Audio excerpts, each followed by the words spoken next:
Okay, good afternoon.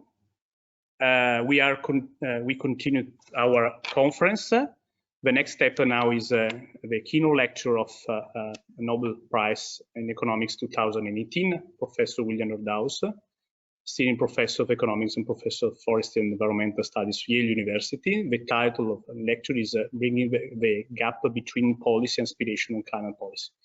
Before leaving the floor to Professor Nordhaus, I have to say, obviously, it's an honor for us to have here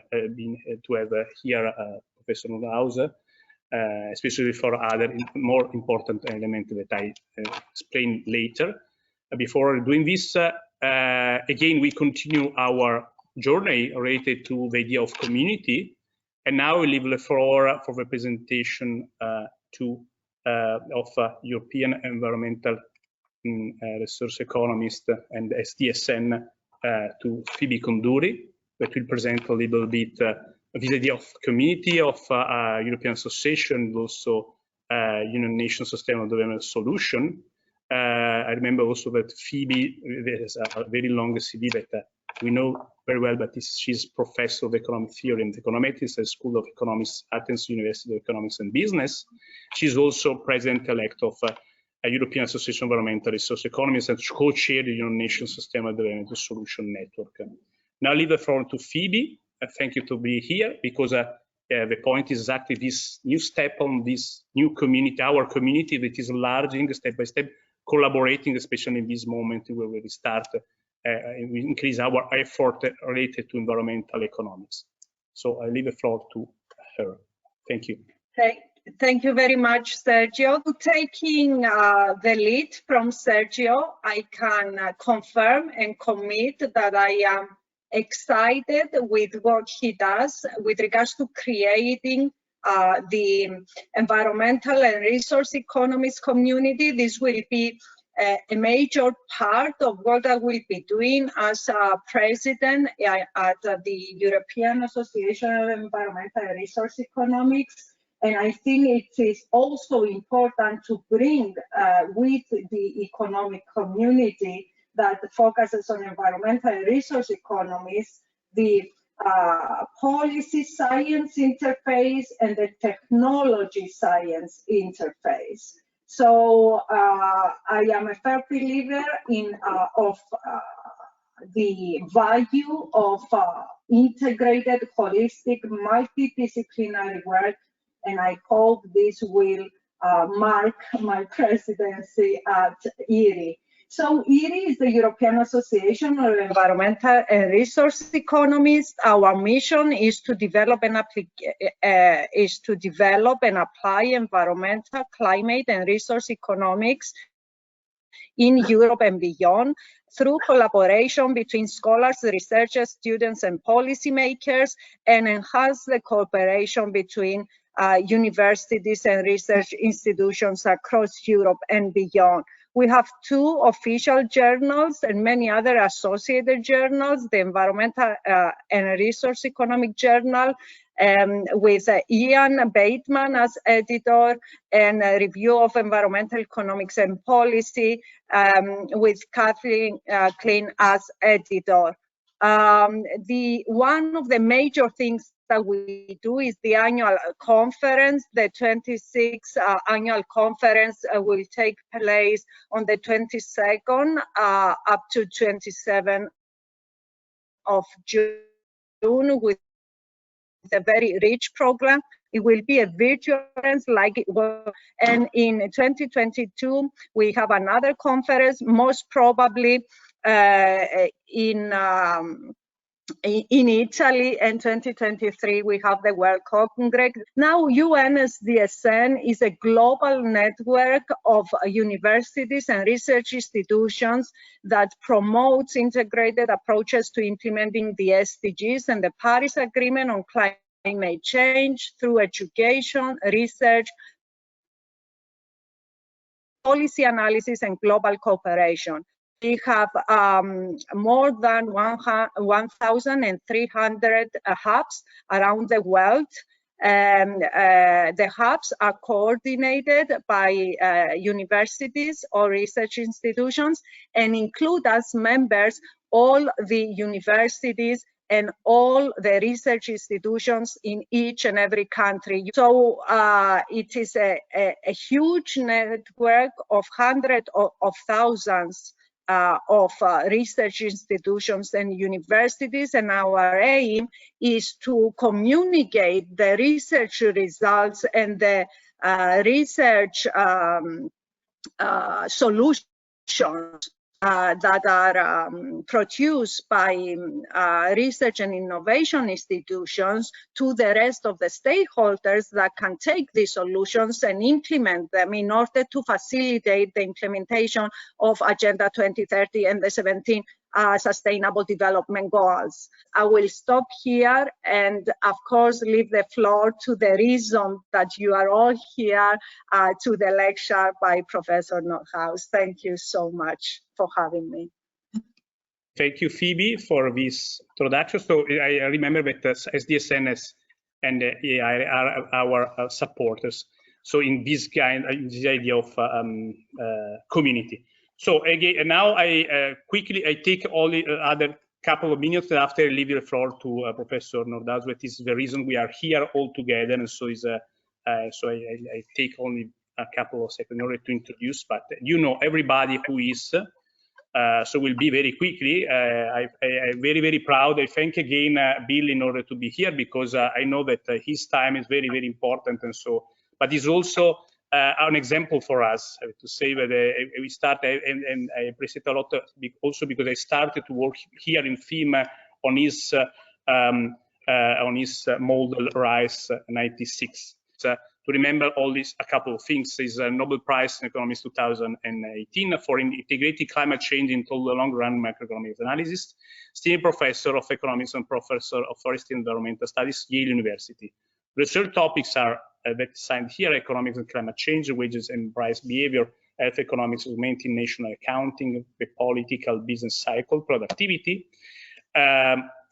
Research more than 180 papers about respected to the top journal. We know in our community very well: American Economic Review, Quarterly Journal, and so on. You can see in this list 25 books. Among these, there is a question on balance, a book that is titled "The Climate Casino on Risk Uncertainty Economics for a Global Warming." And that is Warming the World, in which there is also RISE explained very well. I read all the book is very useful. Is obviously the top ranking of our environmental economics, energy economics, and resource economics. I go very quickly because I prefer to leave the floor to him. Thank you again. Honoris Awards is a little bit, so a collection, the majority of this member of National Academy of Sciences, follow of American Academy of Arts and Sciences, Honor Research Staff, National Bureau of Economics Research and Coles Foundation on Research, member of Senior Advisor and Books, Panel Economic Activity, Washington, D.C., several executive committees, American Economics Association, Eastern Economic Association, Congressional Budget Office panel of economic experts, and Chairman of Advisory Committee on the Bureau of Economics and Analysis. This is effort by the American Economic Association. So now I finish here. I thank you again, Professor Nordhaus, to be here. Now I start to share his slides. Thank you, Professor Nordhaus. The floor is yours. When you want to change your slide, you have to say to me. Thank you. Thank you very much. Thank you very much, Sergio, for that kind introduction. And it's wonderful to also hear from Phoebe about the various activities of the European Association, although I know this is the Italian Association. I've had many fine visits to Italy to do environmental economics and energy economics and macroeconomics. And now we are living in a slightly different world where we're doing virtual meetings. There are great advantages and great disadvantages. The great advantages are, of course, that we can do this without leaving tons and tons of carbon in the atmosphere.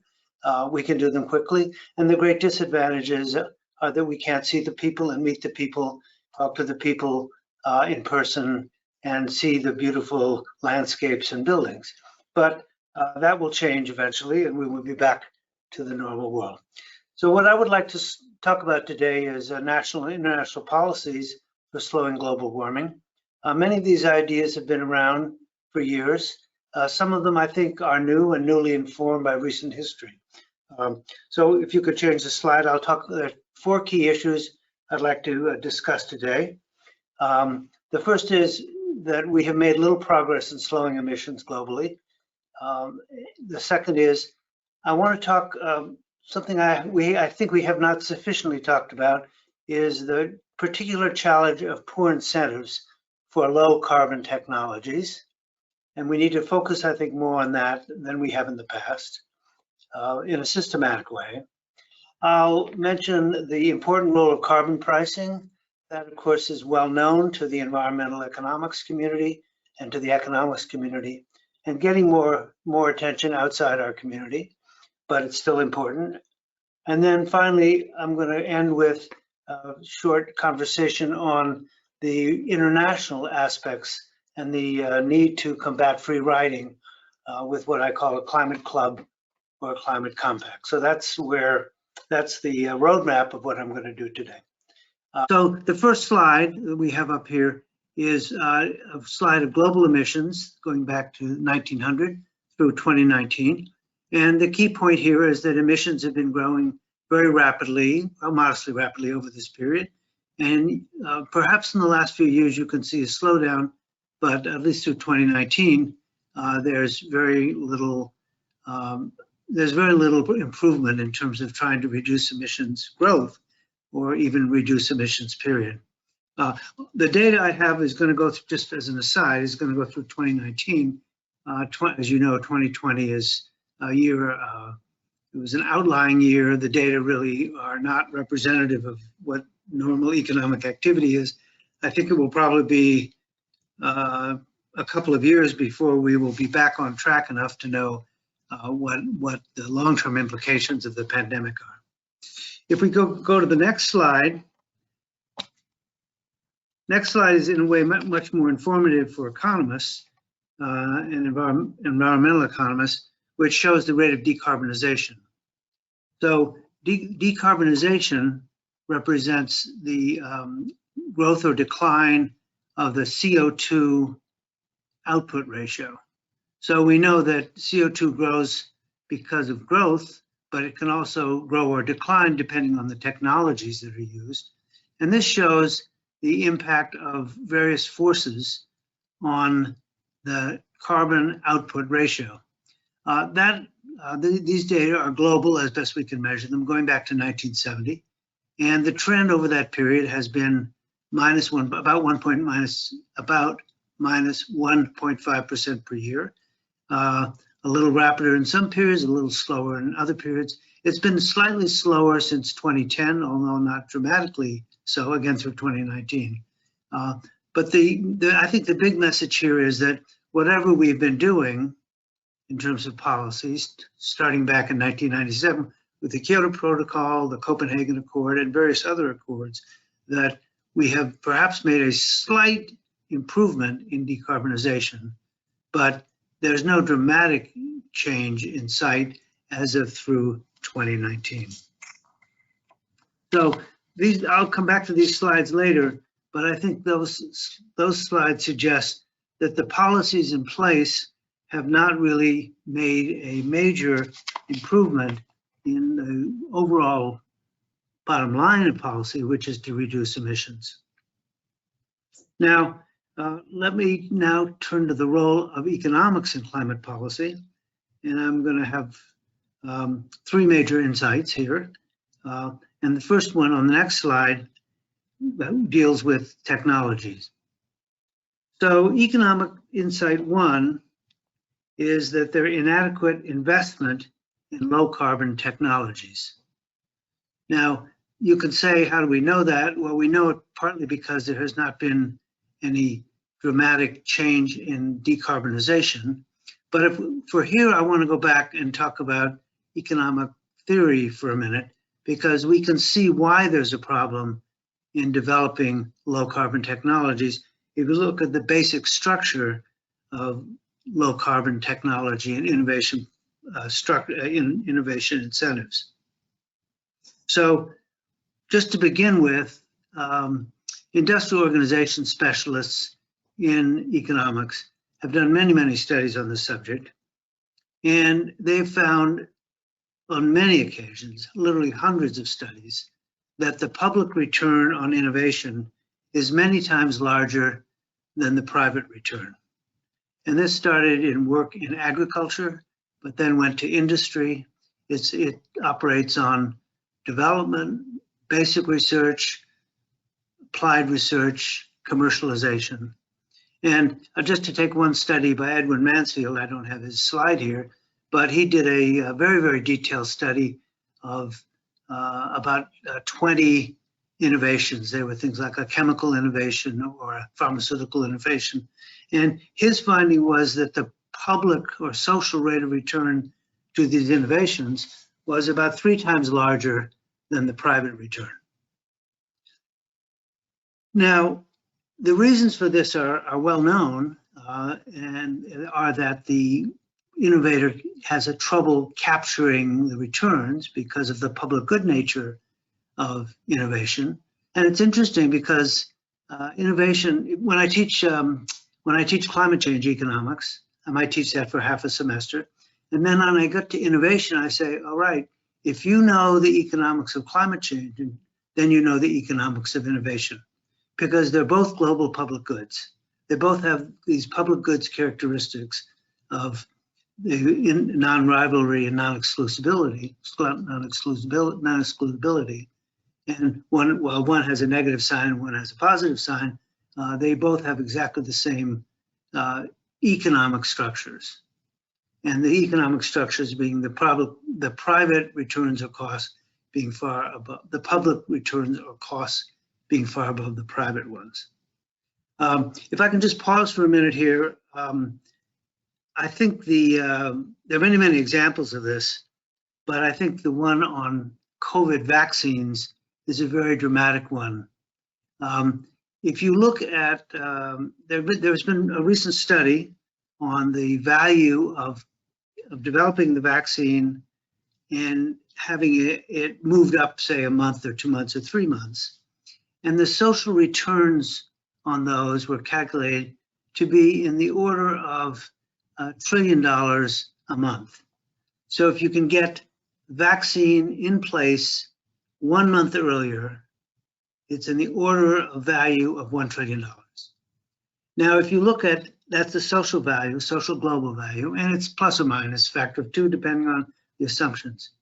If you look at the value to the inventors of this, well, the scientist who invented it is getting no benefit at all, except a little publicity. You can look at the pharmaceutical companies. The one that is actually easiest to untangle is Moderna, because Moderna, which produced one of the 2 messenger RNA vaccines, was basically a nothing company. It had never produced a successful vaccine in its entire life. And after it produced its COVID vaccine, its capitalization went up by about $50 billion. So if we take that number, multiply it by 4, you might get $200 billion. But you can see that the value of the inventions themselves, of the actual successful development of these vaccines, is many times that by the time it's all done. There will be other ones as well, but that's just a simple case study, one that's very much in our minds, of those of us who have been or are waiting to be getting vaccinated, of this big separation between the private and the public return. Okay, so that's well known, and it's a hindrance to developing low carbon technologies, which what are needed. We're going to have a complete turnover of our energy technology over the next half century, particularly if we're going to go to a net zero. We're going to have to replace 75% of our electricity infrastructure. We're going to have to replace either all our airplanes or at least the fuels that use our airplanes. So we have a lot of steps to take in technology. Now, the problem is it's even worse for climate change than it is for normal inventions. For vaccines, even though the pharmaceutical company is not going to be able to capture the entire return, they're going to get a nice payout. They're going to get in the hundreds of billions of dollars of market capitalization. But the problem with environmental inventions, green inventions, low carbon inventions, is that the double externality. They have to face two hurdles in doing this. And we're talking about private R&D now. First, there's a normal externality to invention that I just mentioned before, the difficulty of capturing the value of an invention because of the fact that there's imitation and there's information leaks out because it's a public good. But then you have to add to that the climate impacts externality. Even if a firm were to capture perfectly all the value of a new green low carbon innovation, it wouldn't be worth very much because the price of CO2 is so low. So if it's a technology, let's say direct air capture technology that just sucks CO2 out of the atmosphere and magically puts it under the ocean, deep in 6,000 meters under the ocean, and where it sits for forever.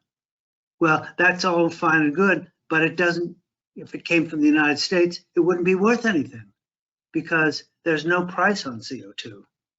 So low carbon innovations face this double hurdle or double externality of both a normal innovation externality and the climate impacts externality, because both are either unable to be captured or are underpriced. So to the extent that we are going to try to fix this, we need policies that both fix the climate externality and provide special incentives for low carbon technologies. The first one is actually quite simple. It involves carbon pricing, because we can fix that externality by getting the price of CO2 up at its social cost. The second one is much more complicated, as we know from trying to develop special incentives for innovation. But we can easily fix one of these two externalities simply getting adequate carbon pricing. That's it. If I could go to the next slide.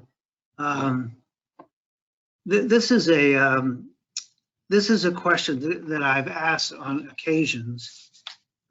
As a way of calibrating relative importance of research and development in different areas. And this is actually copied from a question from a survey. Question: do you agree or disagree with the following statement? The country, and this was asked in the United States, should spend as much on slowing climate change as it does on defense. So this question was asked in two places. It was asked first in a sample, a panel of US adults, representative sample of US adults.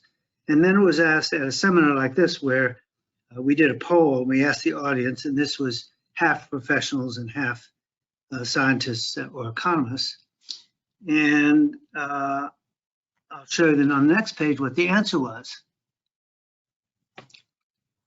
So I have to say I was a little surprised, not 100% surprised, but a little surprised how many of the audience, either of the people of the American people or of the professionals, thought that they mostly agree that we should spend as much on slowing climate change as we do on defense. By slowing climate change, you'd be, say, low carbon, nuclear, coal, carbon capture and sequestration, solar, wind, et cetera, et cetera, et cetera. So of professionals, almost 80% of the audience said, yes, we should spend as much on slowing climate change as we do on defense. And among the American people, I think they're probably not very informed about the subject, but they thought, oh, it sounds sort of evenly divided, probably evenly divided because they're not too sure what the numbers look like. So if we turn to the next slide, you might be surprised with the actual numbers. So this is federal research and development in the US federal budget And these are the latest, I'm sorry, the National Science Foundation. These are the latest, the latest numbers of this. The National Science Foundation collects, does a good job at collecting R&D in the government by source. And the federal spending on defense R&D is about $60 billion. And defense spending on advanced energy and renewables is about $2 billion. So you can see that if we were to think that those are equal priorities in terms of our research and development, then the current settings are way off. I just say one other thing here, an analytical point that I think I would add to this disparity in spending, and that is that the federal spending on R&D is basically a negative sum, because what you're going to do is you're going to invent a weapon system, and so you'll have first mover advantage on the weapon system. But then next thing you know, someone else will have the weapon system and will or maybe even improve the weapon system, and you'll basically lose your advantage. Whereas energy R&D is something which will spread out as a positive force around the world. So if there's a new battery system that's developed, it will rapidly be used and imitated around the world. So there's a kind of multiplier factor on the advanced energy and this kind of negative factor on the military. Anyway, I think that's just a good reminder of, at least for the United States, where our social priorities are, and in my view, how very much distorted they are. All right, so let's go on to the second topic. So this is Economic Insight 2. So it's well known among energy and climate economists that one of the keys, or the key, to sharp emission reductions is a high price on CO2 emissions. And this goes not just for, I'm just going to talk about CO2 today, but this would extend to other greenhouse gases as well, but I'll just use CO2 for shorthand. And the reason for this is pretty straightforward. It's elementary economics that as prices go up, the quantity used of something goes down. When the price of an input goes up, the quantity of that input goes down. The price of land in Hong Kong is extremely high, and the use of housing is very efficient with high rise and low density and high density occupancy. If you go to Iowa or Kansas, where the land is very inexpensive, the housing is inexpensive, and the houses are big and sort of sprawling relative to, say, Hong Kong. So this is true for land, it's true for labor, and it's also true of emissions. So one of the keys to sharp emissions reduction is to get the price of CO2 emissions high. Now, beyond that, there are some other factors that, because of the nature of CO2 and the CO2 and the fact that it's well mixed, and each CO2 molecule is in a way anonymous. Once it gets up there to change the climate, it doesn't care if it comes from the United States or Europe or Australia or China. And that leads to the recommendation that the level of the price, the CO2 price, should be harmonized across countries, across uses, across industries. It should be the same everywhere, independent of where it is or what it's used for. So that's a very, very important result. It's quite unusual in economics to have a uniform and harmonized price, but because it's a global public good, it's important. Excuse me. A third point, the second point is really made up of 2 points. One is that it should be harmonized, but the other is the harmonization should be set to meet climate targets. So if you have ambitious climate targets, such as a 2 degrees C, then you would need high carbon prices. If you have less ambitious targets, such as 3 degrees C or 4 degrees C, or perhaps a cost-benefit analysis, you might have lower levels of prices. But the prices need to be harmonized to your climate goals. Well, let's now turn to reality. The next slides illustrate the point. So in reality, carbon prices are muddled, they're fragmented, and they're low. So this slide, which is drawn from work of the World Bank, the World Bank has a project where it looks at what I call the carbon price landscape around the world. And it looks at what the different carbon prices are. And this shows the results of the 29 report. Okay, so you can start with so this has, let me just tell you what it has up at the top there. The region, and the second column is the percent of the region that is covered by carbon pricing. The third column is the carbon price, dollars per ton of CO2 in that covered region. Then the effective price is the effective price in the country, and so that would be the carbon price times the percent of the region covered. And then the last column is the percent of global emissions. So if you look down the countries, who are the top, who had the highest levels of prices? Sweden, Norway, Switzerland, BC, France, California, European system. I'm afraid Italy didn't make it, although it is in the ETS, so in some sense it's up there. But then let's look at the bottom. There's a little circle on a number, and the number there says that the effective global price in 2019 was $1.70. Let's just round it to $2. So even though some prices in Europe are relatively high, if you look at the last line, the last item on the last line says 80% of global emissions are uncovered.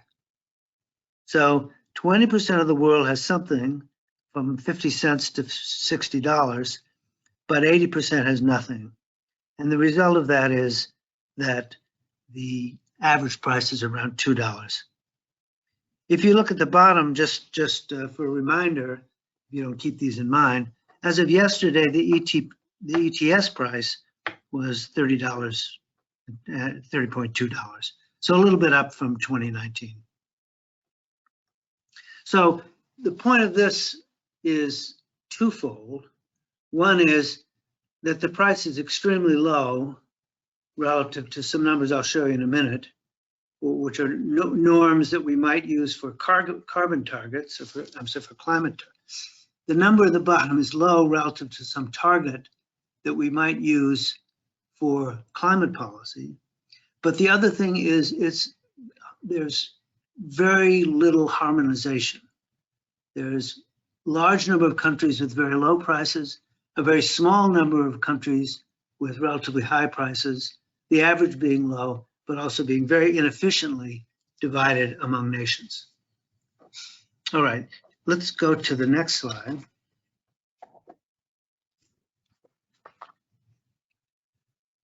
So the next slide presents some steps back a little from carbon pricing to look at the landscape more generally. The numbers I just showed you are explicit carbon pricing. Those come from either cap and trade system, such as is the case in Europe, to carbon taxes, such as is the case in British Columbia. So they're basically, those are the two instruments that are used, cap and trade, carbon taxes. There are really no other ones that we know how to use for fiscal instruments. And those two are the ones that, those two instruments, those two specific pricing instruments are the ones that lead to the $2 a ton. But there are other ways that we can affect emissions. And the three that I show here are interesting. First, we know that the world has vast fossil fuel subsidies. And they're generally they're not too many in high income countries, but there are many in low income countries. China has large subsidies, plus many oil and energy producing countries. If you take the carbon, emissions of the fossil fuels and you create that to a subsidy equivalent, in 2019, that was about $10 a ton. So the fossil subsidies actually outweigh the carbon taxes or the carbon prices. So overall, we are not taxing carbon, we are subsidizing carbon. That's the first thing we need to recognize. Now, it is true, fossil subsidies are going down. They've gone down maybe 50% over the last decade, but they're still very, very large. Two other items in the picture are much more complicated. One is there's this policy called feed-in tariffs, and basically what you're doing is you're doing averaging of, say, green technologies and brown technologies, so the consumer faces a uniform price of blended costs. And so we have that, say, with renewable standards in the United States, where a state might require 25% of power be green power. So that is a kind of tax on carbon fuels. We don't have any systematic estimates. There have been some estimates for Europe, and they're in the order of $10 to $20 per ton for Europe, but there's no systematic estimate there. And then the other thing, which is actually much, much more important, is the tax equivalent of regulations. So for example, when we put a regulation on automobile emission standards, automobile fuel efficient standards, as we have recently in the United States. So you move it up from, I'm sorry, I have to use these barbaric imperial numbers, but say from 30 miles a gallon to 50 miles a gallon, and you're doing that, say, for environmental reasons, then there's an implicit carbon price that is motivating that. You can say, what is the carbon price that would make it worthwhile to raise the mileage standards from 30 miles a gallon to 50 miles a gallon? Or in a power plant, when you have requirements on power plant and the amount of CO2 emissions per power plant, you could figure out the carbon tax equivalent of those. I should say that there's very, very little work on that, and we don't actually know how much the carbon tax equivalent of our regulations are. I would guess it would be $10, $20, $30 a ton for the United States in the industrial sector, but I just don't know. And that's actually high on the agenda of work that should be done by us and our colleagues. All right, I want to now turn to the next slide and just give you some idea where we stand. Now that the US has formally announced rejoining the Paris Accord, let's just look at what we think is going to happen as a result of the Paris Accord. So what I've done is taken the latest data studies and used the DICE model, which is just a simple representation. Many of you know it's an integrated assessment model. And what I did was had three policies. One is a base policy, which is just to take current policies that are in place, such as the ones that are shown in the slide on carbon pricing. Then the second one is have the emissions that are consistent with the Paris Accord. So these are the national commitments at Paris. Now, as you know, the national commitments only go to 2030. So what I did is I just ratcheted those up over time to you'll see how it is when I show you the graph.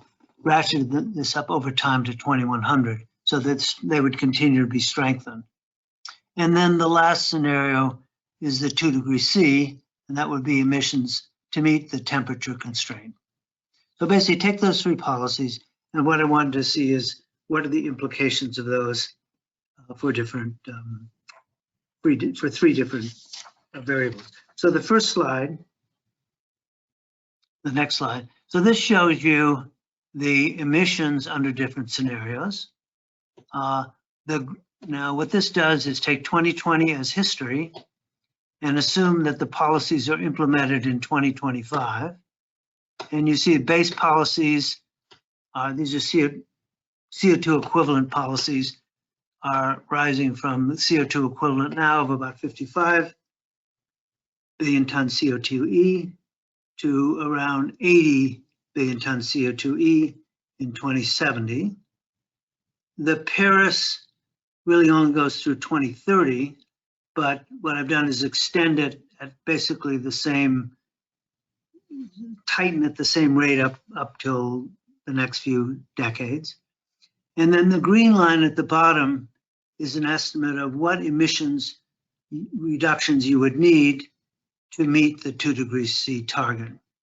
And so what you see there is, in this particular scenario, that you've got to get back to zero emissions roughly by the middle of the century, and you actually need to go negative emissions after that to get some emissions out of the atmosphere, get some CO2 out of the atmosphere to get to the 2 degrees C target. But the main thing is you have to get to that you have to get to negative emissions or zero emissions by the middle of the century. So you can see here that point one is that the Paris Accord does not get to the emissions reductions that are consistent with the 2 degree target.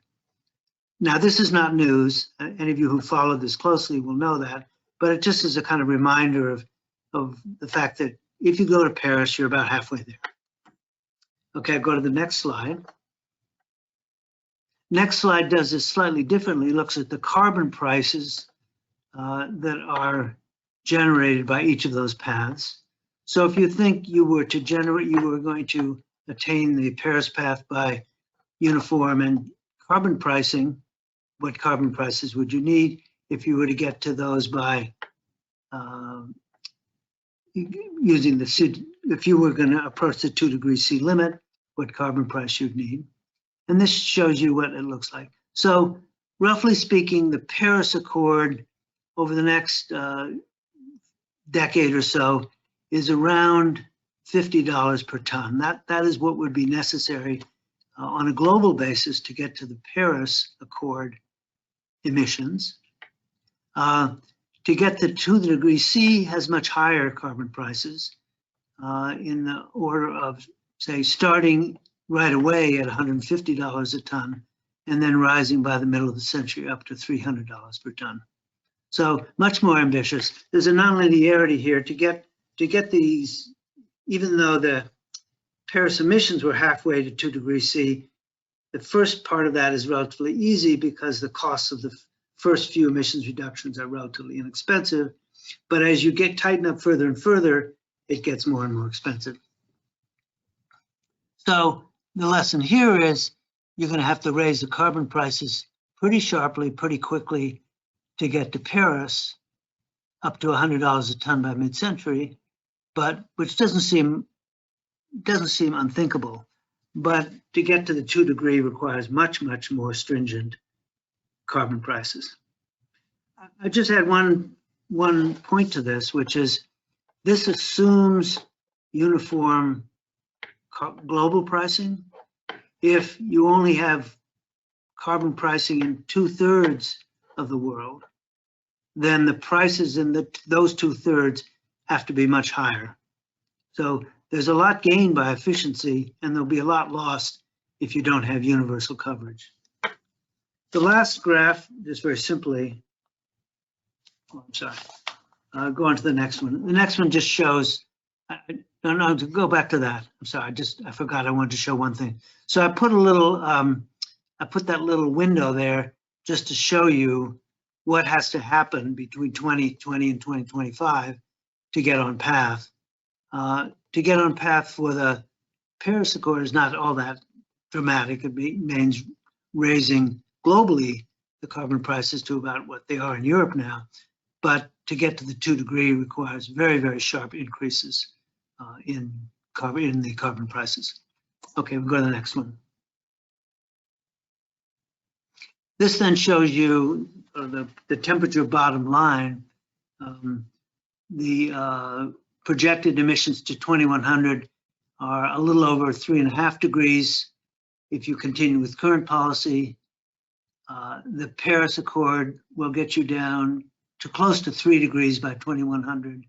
And of course, 2 degrees gets you to 2 degrees. So here again, the Paris Accord gets you maybe a little less than halfway from the base temperature to your target temperature by 2100.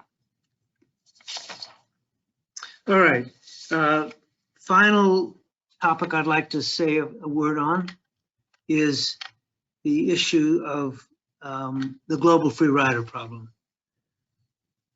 Just a second.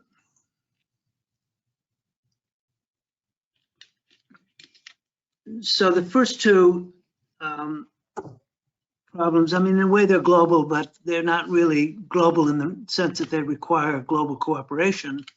But at this point, we're going to have to think about how are we going to get a global policy, because to solve the climate problem through emissions reduction will require near universal cooperation, near universal harmonization of all the major countries. So the problem is we are now pretty much at a dead end with respect to international climate policy. And that's what I'd like to spend the last 10 minutes or so on. So it's a very strong statement, but I think it's fair to say that international climate policy is at a dead end. And it's at a dead end because we don't have an effective agreement. We have voluntary policies. They're not consistent with our targets. There's no enforcement. There's no mechanism to make sure that countries meet their targets.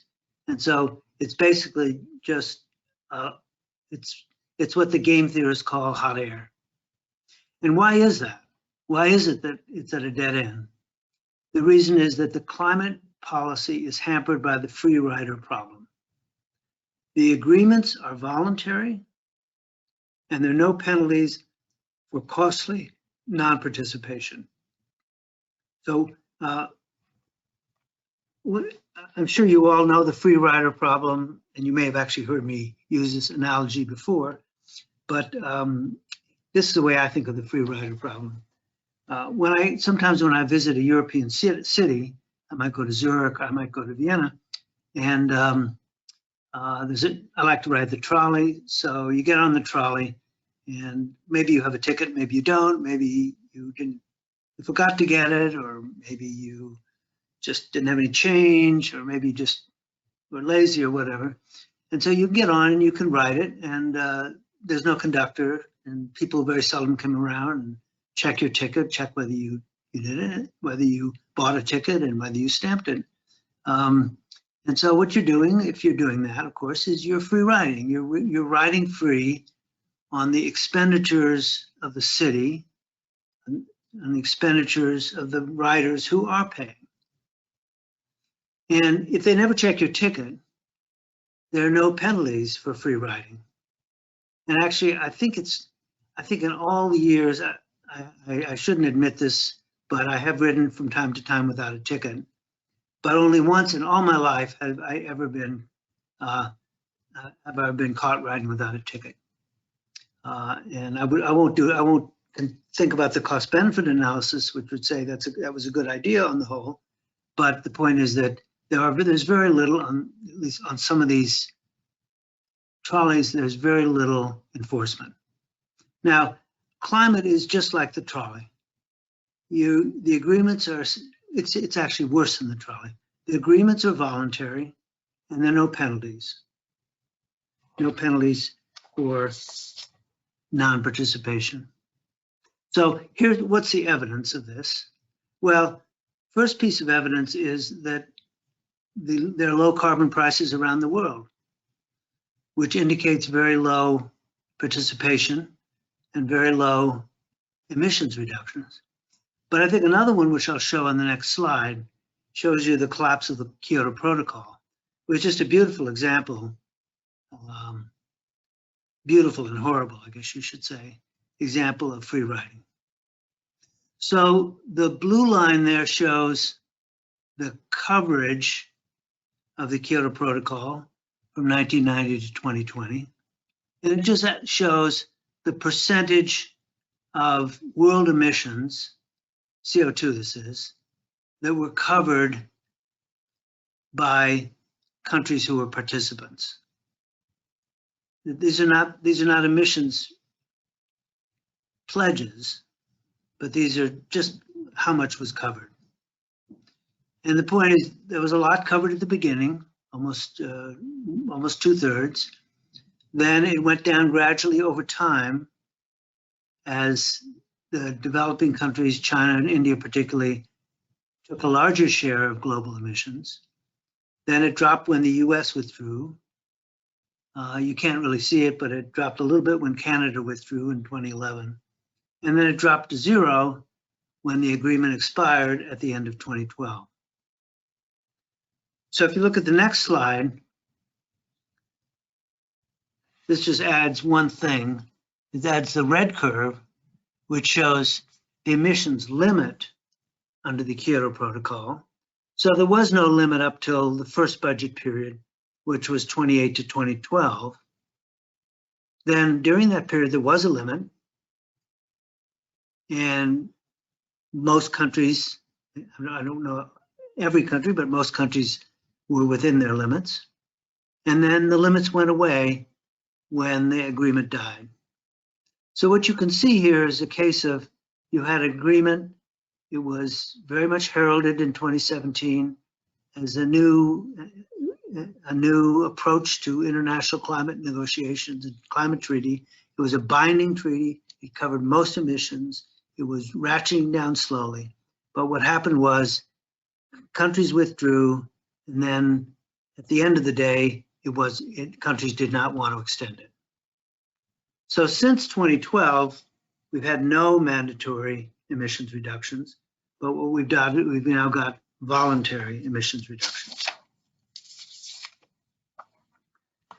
So I think this is where we are in terms of this graph in red shows where we are today in terms of mandatory emissions reductions in international agreements. Now I'm leaving Europe out of this because Europe's a special case, a very good case, a special case, but Europe is only at this point a small part of the world, and it needs to be extended to other areas. So what could we do? So I'll show you one suggestion, which is what I call a climate club or a climate compact, which I'll show you in the next two slides. So one idea is to have a climate compact or a climate club to overcome free riding. Now, this is not a radical idea, and we have these kinds of agreements in other areas. We have all kinds of treaties that have obligations and penalties.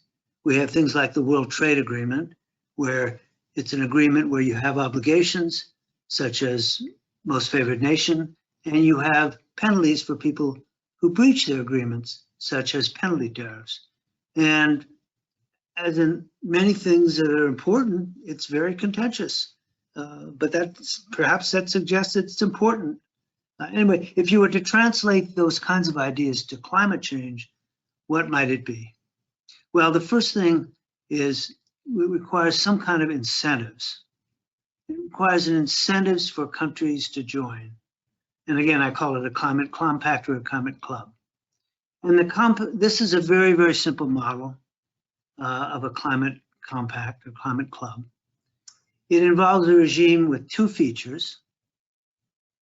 First is the objective. And for this one, let's say the objective is to have a minimum carbon price in each participating country perhaps $50 per ton CO2. So you have a climate target, something that is operational, something that each country can meet itself, and something that will lead to an improvement and to some, it can be integrated with your long-run climate goal. In addition, however, we need an incentive for countries to join and to undertake expensive abatement. And for this, really the only realistic penalty would be a penalty tariff, would be use some kind of trade sanctions for non-participants or non-compliant. In this one, I would say, let's say you have a penalty tariff on non-participants of say 3%. So if you have a club or a compact, let's say it was Europe, United States, Canada, Japan, and China, then all imports from other countries, say Australia and India, into the club would have a uniform penalty tariff of 3%. So this is the penalty tariff by members of the participating compact on imports of non-participants into the compact area. It's actually it's a very simple mechanism. There are lots of problems, but it's a very simple rule and it's a very simple mechanism. Now, I'll show just one picture, some modeling we did at Yale that suggests that the compact may be an effective way to combat free riding, and I'll show you that on the next slide. All right, so what does this show? Well, first, on the vertical axis is the number of countries that participate in the climate compact. And this is a simulation. It's a small climate/international trade model with 15 regions. It's a single model, a single period.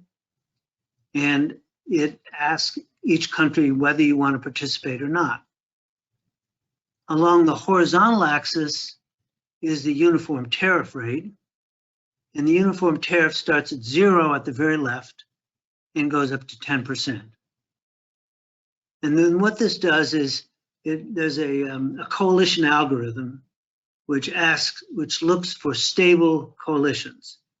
Stable coalition is one where every country who wants to join is in the coalition, and no country in the coalition wants to get out of the coalition, and no country out of the coalition wants to get in the coalition. So it's stable in the sense that nobody wants to exit and nobody wants to enter. So what we ask here is what happens as the penalty tariff goes from 0 to 10%, where you're required to have a $50 ton minimum carbon price. So you have a goal for your policy, you have a penalty if you don't meet it, and then you can say, which is more expensive, the goal of the emissions reduction or the penalty tariff? So the first thing, it's good to see that the model reproduces reality. A zero tariff means a zero penalty. And so that's essentially the Kyoto Protocol. So this predicts that if you started with the Kyoto Protocol, it would end up collapsing because it had no penalty. And that's correctly predicts the fate of the Kyoto Protocol. So next, look what happens as you raise. If you raise it to 1%, not much happens. But then there's this tipping point. If you go from 1 to 3%, virtually all countries join.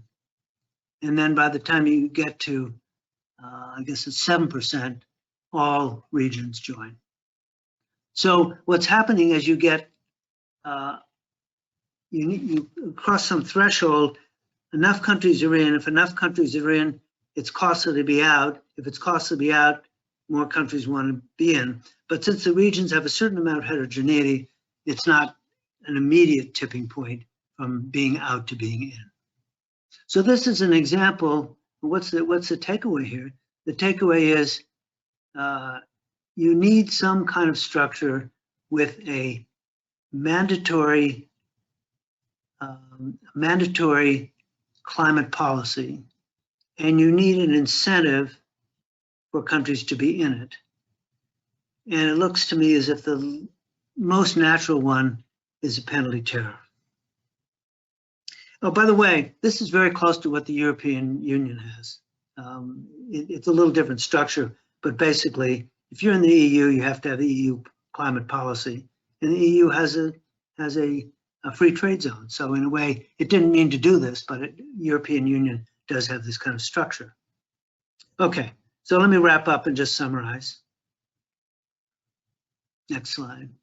So here's a summary. Very simple. There's been very little progress in slowing warming to date. The rate of decarbonization is virtually unchanged as of the latest good data. And it's not a surprise because policies are very weak and the international climate agreements are basically toothless. Second important point is that these low carbon technologies are plagued by the double externality. And we need to find a way, the double externality of the innovation externality plus the underpricing of carbon. And we need to find a way to fix that, correct that, if we're going to get the kind of innovation we need to make the transition to a low carbon society. Another central goal is a high and harmonized carbon price system. We're not high or harmonized now. We're neither high nor harmonized in our carbon prices, and we need to fix that. And then finally, effective international policies will require some kind of structure, club structure, a compact structure, where something you could think of the EU as such a structure, think of the World Trade Organization as such a structure, where there are benefits from being in it, but there are also costs from not being in it. There are benefits, there are costs of doing your abatement targets, but there are penalties if you don't join in. So that's a simple summary of where we are. And thank you very much. It's been a pleasure to have talked to you. I look forward to any questions or responses. Thank you very much, Bill. Thank you very much. Very interesting lecture. It was a pleasure for us and an honor to have you here. So it's thank you for your time, because you know, you're an example for us and also for all our research. So thank you again. And now I close here. I thank also to the participants, and our conference will continue. Okay. Thank you very much. I very much enjoyed it, and thank you for the wonderful questions. And I'm happy with you. Okay. Thank you. Bye-bye. Bye-bye to all. Bye-bye.